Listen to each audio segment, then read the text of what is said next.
questions as well. So what we're going to do now, as you'll see on your schedule in front of you, is that we have a presentation now from Miriam Ellis. And she wasn't able to come in person, and so she created a video for us to watch. And this is sort of the exception to the rule. Everyone else is an in-person presenter here, but I especially wanted to hear from Miriam because she is a visual artist. And so we will get to see some of how she responds to the work of Tolkien in her painting. But in order to do this, I'm going to have to switch between things on the laptop. And so, God willing, we can get there. Here we go. Okay, and I will just give a little introduction to Miriam. So, Miriam Ellis is an award-winning fine artist and a professional columnist. A book of her Tolkien-inspired artwork and essays will be brought out by Professor Tom Shippey's publishing house, Uppsala Books, this year. Looking forward to that. Her paintings have appeared in numerous publications, including the Tolkien Society's Translating and Illustrating Tolkien, edited by Will Sherwood, Malorn Magazine, Amon Hen Magazine, the Beyond Bree Calendar, the Tolkien Collector's Guide, Nerd of the Rings, and In Deep Geek. Some of us know about all of these names, others of us have just heard whispers from a far-off country. Her main inspirations are Tolkien's themes of recovery, escape, and consolation, and a lifelong love of hobbits. And Miriam is watching online with us, so she is a participant. Let's give her a round of applause, and then we'll watch her. Hello, everybody, and thank you so much to the organizers of Holy Moot for the chance to be with you all today at this very special event. My name is Miriam Ellis. I'm a fine artist and illustrator. This year I will have a Tolkien art book coming out under the auspices of Professor Shippey's publishing house, Uppsala Books, and you can get news about that from my site, miriamellis.com. My own Tolkien story is actually my family story and begins with my parents' Hobbit honeymoon in the late 1960s. They took a copy of The Hobbit with them to read to each other whilst going to see the pine trees and the waterfalls like Bilbo, but of the California Sierras. And then my father read The Hobbit and The Lord of the Rings to me before I was old enough to read them to myself. So Tolkien's imagination and his theology, from which his writings emanate, have shaped my own since my earliest years. Over a lifetime of reading Tolkien, I've come to see him as a particularly merciful author. And his On Fairy Stories lectures themes of recovery, escape, and consolation are the main focus of my Tolkien-inspired artwork.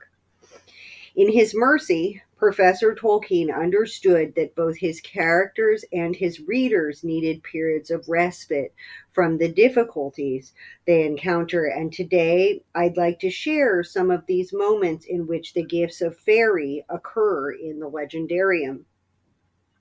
Sometimes recovery, escape, and consolation in Tolkien are quite simple and straightforward, as when Frodo, Sam, Merry, and Pippin escape from the scary dark of night into the warm light of the inn where the table is laden.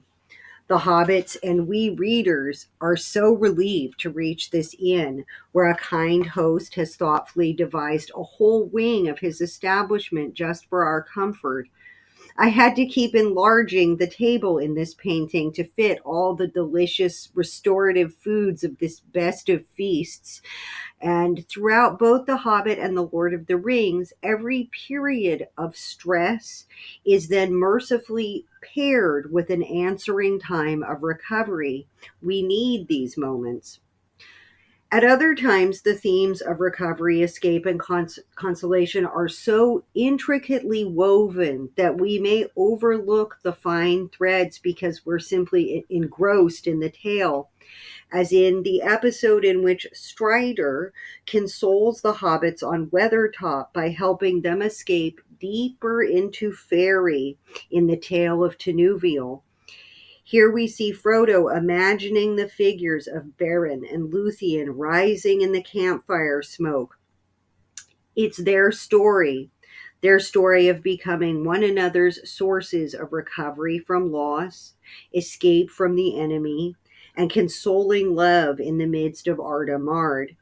Beren and Luthien are consoled, Strider is consoled, the hobbits are consoled, and we readers are consoled. Tolkien's weaving is truly brilliant.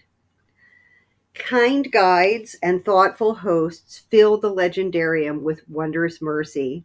Gildor and Glorion breaks with elvish custom to offer advice to Frodo above Woodhall, and his folk grant Sam a peculiar kind of insight into why he must devote himself to this terrible quest, come what may. The golden welcome of Tom Bombadil and Goldberry is unforgettable. Their unworldliness hints at a joy beyond the walls of the world.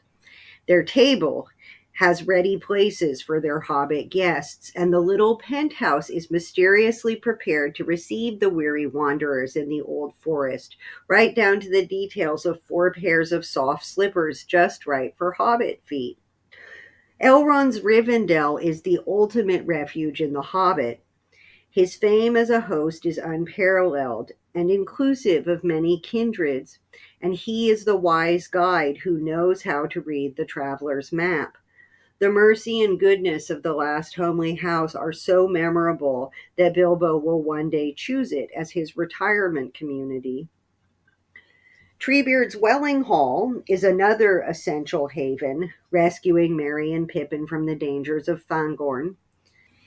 In the company of this magnificent host and guardian, the hobbits not only grow physically from drinking the Ent draughts, but spiritually as they are treated to the companionship of Quickbeam. From him, as they wander about together during the long Ent Moot and watch him stopping to dance with joy before rowan trees, the little hobbits have the opportunity to grow in mercy because they see how the fate of other kindreds, including members of the plant kingdoms, are bound up with their own and the fate of Middle Earth. Pope Francis's encyclical on climate change, Laudato Si, lays out the duty of all Christians to care for creation in the care of our common home. I think it might have been written in Fangorn by the shepherds of the trees, and I have been so heartened by His Holiness's quotations of Tolkien in his homilies. And then there is Lothlorien, the ultimate escape into the gifts of fairy within Middle Earth in the Third Age.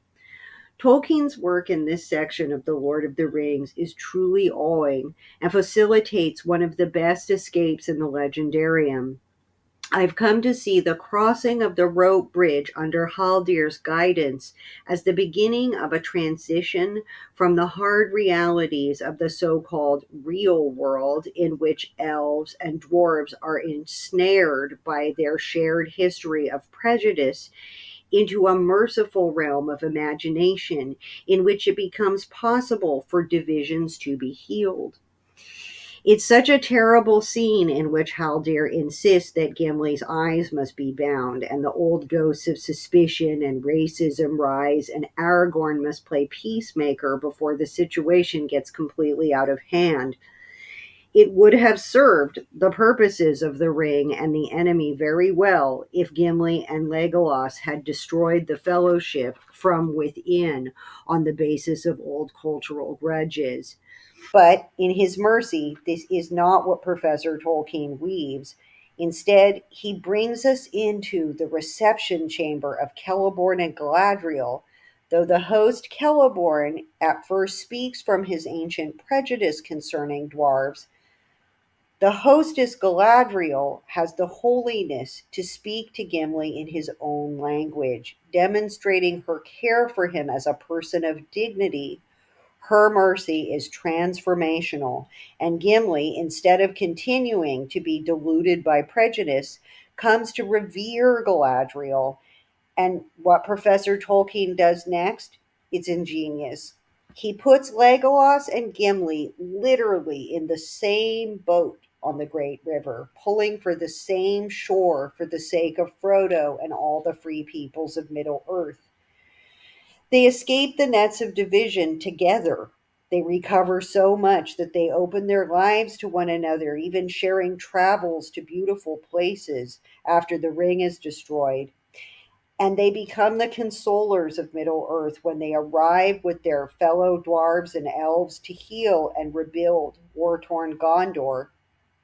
It's believed that at the end of their days, the friendship of Gimli and Legolas culminates in their departing Middle Earth together, all thanks to the gifts of fairy they were blessed with in Lothlorien, where suddenly they were able to imagine something beyond historic division.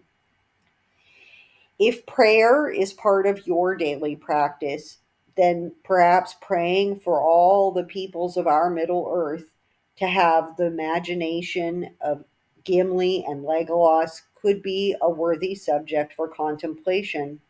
We might imagine a world beyond the bad aims of the makers of division and war. Bridges matter, both in Tolkien's work and in his life. He and C.S. Lewis had to cross a very long one to enjoy ecumenical fellowship in early 20th century England. You can see Magdalen Bridge in the background of this painting on that wonderful night in 1931, which Lewis then credited as an important step toward his conversion to Christianity when a curious wind swirled so many leaves around him that he thought it was raining on Addison's Walk at Oxford. The match Tolkien lights is symbolic of the secret fire, the Holy Spirit in Tolkien's subcreation, and the lamppost of Narnia glimmers in the distance. But at this moment, The Hobbit has yet to be written, and The Lion, the Witch, and the Wardrobe are still decades away. Without Tolkien and Lewis being willing to cross the Protestant Catholic divide, we readers might never have seen the ring destroyed or seen Aslan rise from the stone table, and isn't that unthinkable? Jack told Tollers that his work was good, and Tollers told Jack that the story of Christ was the one true myth, and as a result, beacons have been lit for all of us for all generations to come. Our mercy can create recovery, escape, and consolation for fellow travelers on the shared road. Our fellowship matters. Gifts often open the way to peace when they are shared. The dwarves don't have a very high opinion of Bilbo when they first come to tea, but Dwalin offers an act of friendship in gifting Bilbo with a traveling cloak at the Green Dragon. It makes him part of the company. The Wood Elves definitely don't think well of the dwarves when they capture them in Mirkwood. Greed mars this whole situation because Thorin is unwilling to tell the Elven King that he is on a quest to regain his family's treasure and home. The Elven King is suspicious. The elves do rescue the wanderers from starvation in Mirkwood, but they aren't very merciful towards them. Bilbo turns this dynamic on its head. Greed does not deceive him. He's willing to give away the Arkenstone, his fair share of Smaug's hoard, and on the return journey, he offers consolation to Thranduil in the form of a consolation prize, Dane's necklace, as recompense for the food he had pilfered while staying in the Elven King's halls. Thranduil's face is contemplative here. The idea of elves, dwarves, and necklaces immediately calls to mind the dreadful bloodshed caused by the greedy affair of the Nauglamir. Perhaps here, Bilbo's open hand with Dane's necklace would be food for thought for Thranduil, paving the way towards more fellowship between kindreds.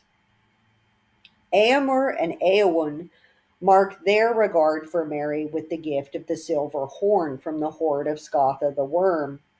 It becomes an aid to his rescue of his homeland from the ruffians. It becomes an heirloom of his house. And then there is the best kept secret of the Third Age, the gift of Narya from Círdan to Gandalf. When I worked on this particular painting, I rightly guessed that some readers might be taken aback at first to see this view of Gandalf in comparison to a very tall elf. When we first meet Gandalf in The Hobbit, we see him through Hobbit eyes. He is the G for grand folk hero, a legend, a legendary figure of greatness. In fact, Gandalf only stands about 5'6", and we can love him the more when we see him as a figure of both physical and spiritual humility who will spend his days in Middle Earth looking up into the faces of the friends he counsels and the foes he encounters. The gift of Narya at the Grey Havens will help him kindle the hearts of generations of peoples to hope, and both Bilbo and Frodo will become his pupils. Their ability to show mercy and pity to others will do much to rescue Middle Earth from oppression. The Gandalfication of Frodo, glimpsed here in his rescue of his old familial foe, Lobelia from the Lockholes, is not a sidetrack to the long trail of the Lord of the Rings. It is a critical stage of the Great Road. Imaginatively kindling hope is central to the story of Christianity. Our world may be fallen, but C.S. Lewis speaks of the rift in the wall, that our pain and suffering in this world stems from our consciousness that we were made for another one. Imagination is essential to approaching the mysteries of the incarnation and resurrection, and hope is the ingredient that makes our wait for the new heavens and the new earth just barely tolerable. And this is why, of all the gifts given in J.R.R. Tolkien's Legendarium, the gift of the three books of lore has come to have the most significance to me. When we meet the hobbits, they appear to be living in that virtuous pagan twilight that has been so eloquently described by Professor Tom Shippey in his lectures and books on Beowulf. If the hobbits were ever conscious of the existence of Eru Ilúvatar, we see no sign of this in the Third Age. They appear to have forgotten about it. They wander in the company of a Maya, sent from the Blessed Realm. They meet with men of faith like Aragorn and Faramir, whose origin stories are rooted in being the second-born children of Ilúvatar. And they live at times amongst the elves, beings like Elrond, whose father has been sent by the Valar as a star to kindle the hope of those in Middle-earth. Yet we hear of no hobbit grace at meet, no facing west, no stories of awakening as part of the music. Thus, Bilbo's retirement at Rivendell must have profoundly altered his worldview, and by writing down the histories of the elves, which center on the existence of Eru, and transmitting that information on to Frodo through the three books of lore, the hobbits are given access to what must have become a critical source of consolation in the ages to come. As we know, the world building of post Third Age men eventually caused hobbits to have to go into hiding. This painting, which is called Hidden Hobbits, depicts the scenario described in the prologue to The Lord of the Rings, in which hobbits have become hard to find. There are 15 hobbits hiding in this lovely spring woodland. The painting is like a little game. You try to see if you can spot the hobbits. But it also expresses the sadness and shame that I have felt since childhood, knowing that the hobbits found it necessary to hide away from the big folk. I have always wanted to be a hobbit friend.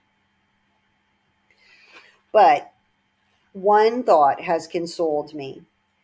Via Sam's descendants, the Fairbairns of Westmarch, the hobbits had access to Bilbo's revelations about the existence of Eru. It is so consoling to think that in their long years of living in hiding, the hobbits have known, thanks to the lore books, that they are the creatures of a sub-created divinity who knows them and cares for their fate. This is a hope almost any Christian can relate to. We understand the immense difference it makes to our life. We see the promise of joy beyond the walls of this world, and by doing our part to share the lore, we can be sources of recovery, escape, and consolation for our fellow travelers. While here, perhaps it is our business to see ourselves as comforters. In socializing with hundreds of fellow Tolkien fans, I've noticed how many of us have a very cheerful and wholesome regard for simple comforts. Like Bilbo, we love quiet and eating, and like the Gamgees, we prize a green world full of gardens. We can set Hobbit goals of doing whatever we can to make our small sphere of influence as Shire like as possible, where everyone is a neighbor with dignity and a name, where everyone is housed and well fed. Seeing beyond the walls of this world is a remedy for the temptation of greed, except perhaps when it comes to mushrooms, because we know our ultimate treasure lies elsewhere. Have you ever thought about the fact that through all the struggles of the long ages of Middle Earth, the Vanyar dwelt in content in Valinor? Once they had made the pilgrimage to the Blessed Realm, they delighted to live close to the Valar in the forests in the light of the two trees. This was where their treasure lay. And even when the trees were darkened and Feanor was ruined, and the great battles ensued, and Arda was reshaped, and the enemy's ring was forged, and Frodo made his perilous journey, Ingwe and the Vanyar remained content in the bliss of Aman. A serenity like this, in that other world for which we may believe we've been made, opens the hand and heart on this side of the wall. For me, and for so many, J.R.R. Tolkien's fundamentally Catholic The Lord of the Rings has become like the great tree of story we climb, when, like Bilbo, we need to get above the tangle of Middle Earth for a time. Up in its safe branches, in the sunlight and the refreshing breezes, we find a spiritual companion guide awaiting us. We find Tolkien's gifts of fairy in the fresh winds of imagination, so that we can not only see the colors of the world more poignantly when we must descend back down into the wood, as Frodo does in Lothlorien, but from which we can hopefully see beyond the world of woven trees towards the highest things: love, fellowship, beauty, and an abiding faith in the joys of the good news that formed the center of J.R.R. Tolkien's life and work.